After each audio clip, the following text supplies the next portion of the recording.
Here are some pictures of all kinds of foods, and my question to you is, what do all of these foods have in common?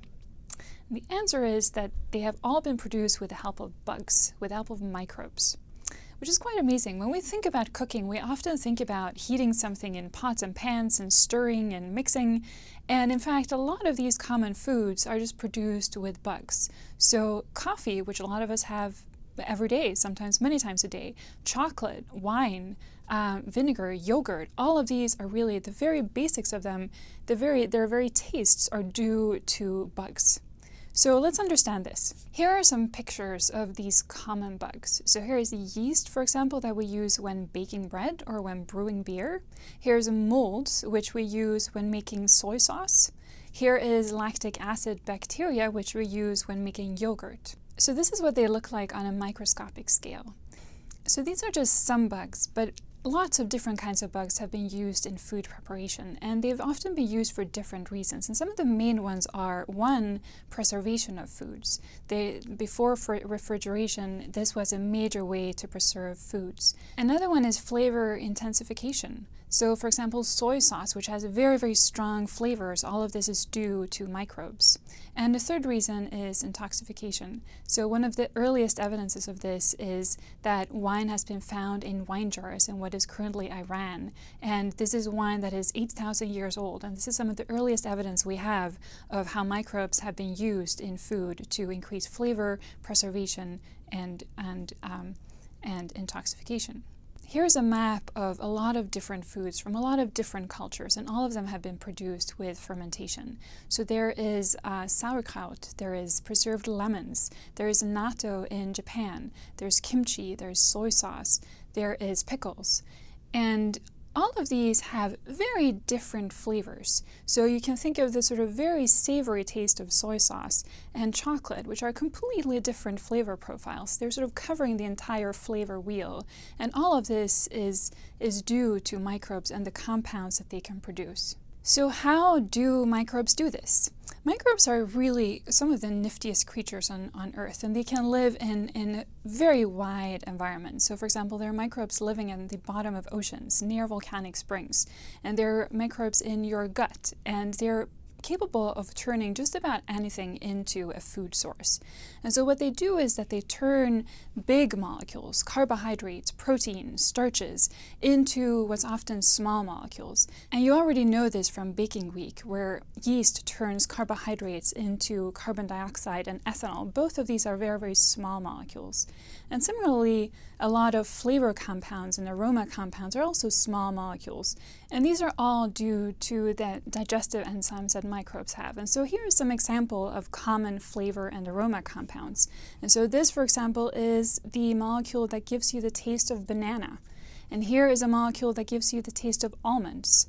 And here is another compound, diacetyl, which is what gives you a buttery flavor. So for example, if you're drinking a very buttery wine, that buttery taste is actually due to this compound. And this is the same compound that occurs in buttermilk, for example. And here's my favorite. This is what dirty, wet socks look like on a chemical level. So here's a summary of how microbes do this on a very general level. So most microbes are harmless for us, and they're sort of everywhere. And so when we use them in cooking, we often either use microbes that are already there, or we add microbes, such as when we are baking, we add yeast. And these microbes then utilize the food as a food source. And as they grow, they are kind of outgrowing all of the other microbes that could possibly be hanging out in that food. And so they're out-competing them. And so this means that even a lot of the other bacteria that are harmful are also being out-competed, and this is what's giving the preservation of the food. And so the way the microbes take over is that as they're producing these food sources, they're producing compounds. And some of them are kind of used in the chemical warfare against the other microbes. And some of them are just, some of these taste very, very good, some of them are very flavorful, and other compounds are produced as byproducts in this process, and these are very flavorful and taste good. And so this is what's giving the flavor intensification that we're getting from a lot of foods when they have been fermented. And David Chang will show you some amazing ways that you can do this. So this, for example, is what's happening when we're preserving vegetables this way. So olives and kimchi and sauerkraut, they're all being preserved by increasing the growth of bacteria that are living using the starches and proteins as a food source. And as a result, they're producing acid. And acid is often harmful for a lot of other bacteria. And this kind of wipes them out and makes the food last longer. So another example of this is brewer's yeast. So what do you do when you get a scrape on your knee and you want to disinfect it? Well, you can use isopropanol, an alcohol, to kill all of the harmful bacteria around it. And brewer's yeast works the same way.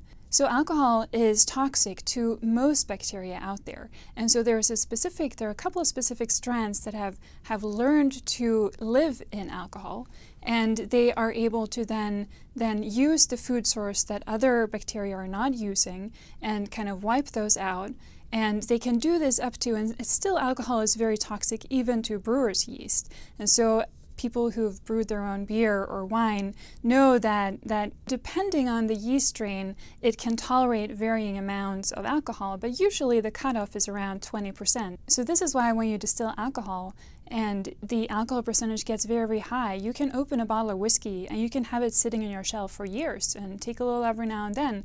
But basically the whiskey does not go bad, and this is because the alcohol percentage. But a bottle of wine, which is anywhere between 10–15% alcohol, is going to keep for a couple of days, but after that it's going to spoil, and so you can't keep it on your shelf for a very long time, and this is because of the lower alcohol percentage. And the same thing happens with bacteria that use lactose to produce lactic acid, which is what we utilize when we make yogurts and other dairy products. So this is a classic example of what microbes do. They take a food source, and in this case it's lactose, and lactose is actually very uncommon in nature. It's very common in milk, but in general in nature it's very uncommon. And so there is this particular bacteria that know how to convert lactose to lactic acid and use the lactose to grow on, and they then produce the lactic acid, and this has a low pH which wipes out all of the other bacteria, and this is how this strain of bacteria lives. And we're just utilizing this when we're making yogurt and sour cream and so on. Cheese is a great example of how very diverse these flavors can become. So cheese can range all the way from very, very mild flavors to almost kind of floury flavors to very stinky, buttery flavors, and all of these are due to microbes. And in fact, as cheeses age, the community of microbes usually changes too. And so when we make cheese, and these days, of course, we don't leave things to chance. We're actually inoculating milk with certain strains. And so here's a list of some of the bacteria that we're using for making Swiss cheese, for example, and other kinds of cheeses. And as the cheese ages, it starts out with certain cultures, and then as they grow and as the cheese changes, there is a change in the communities, and different communities take over, because the food source is changing and they're able to kind of compete with each other, and this produces the different flavors that emerge as we age the cheese. Chocolate is yet another example which has a very, very different taste from cheese, where we take the raw cocoa bean and we ferment it, and this gives us these very intense cocoa flavors that we know as chocolate. Yet another example is miso, which also has a very, very different savory flavor. And miso is produced with two fermentation reactions. And so in this case, you're boiling rice and you're then inoculating it. You're letting it sit for 2 or 3 days. And then you take the rice and you add it to barrels with soybeans and you let it ferment. And this is then what gives us the miso flavor. So this is just rice and beans and fermentation, and you get these very, very strong flavors. And David Chang is going to show us how you can take this to a completely new level and how you can really play with the different microbes you're using to ferment foods. And he's going to show us how he has used this to make completely novel foods that we haven't seen before. So these are just some examples, but in this next segment we're going to look in detail at one of these reactions. And we're going to take the example of wine, and we're going to look at how the sugar in grape juice is turned into ethanol. And we're going to figure out how theoretically this should turn out in terms of the percentage of alcohol, and then we're going to compare our calculations to an actual bottle of wine. So let's see what happens.